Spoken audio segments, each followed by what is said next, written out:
But no matter how it goes, in the end, one is no longer part of the community and is hidden, buried, burned, sunk, or otherwise handed over to the spirit of the elements. Have you ever looked at a really old photo of a long deceased great-great-grandfather and felt nothing?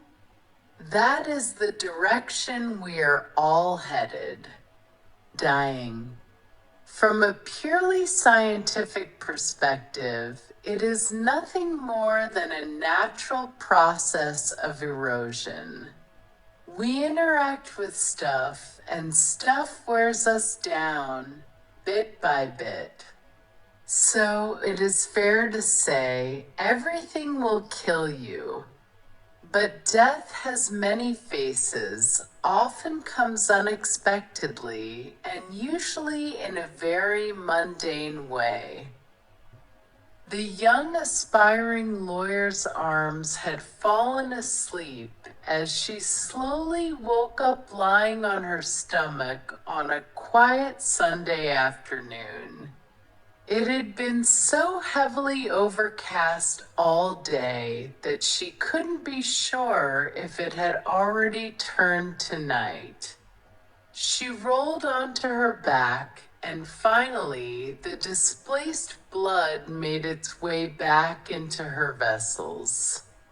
It was a sharp, unpleasant feeling, like tiny shards of glass scraping from her elbow to her fingertips. She stared at a spot on the ceiling still stained with the guts of a fly she had killed there months ago. With heavy eyes, she kept losing focus and could have fallen asleep again on the spot.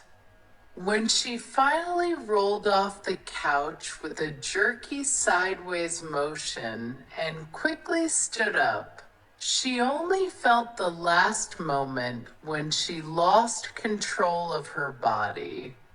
Her legs gave way, and her head slammed unrestrained onto the marble tabletop, accompanied by the dull, crunching sound of her forehead skullcap shattering.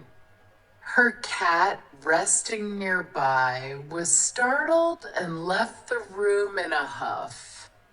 It took a few minutes for the program timer to activate the TV, a host's voice blaring, and the thick blood slowly making its way toward the screen. Her cat wouldn't get fed today.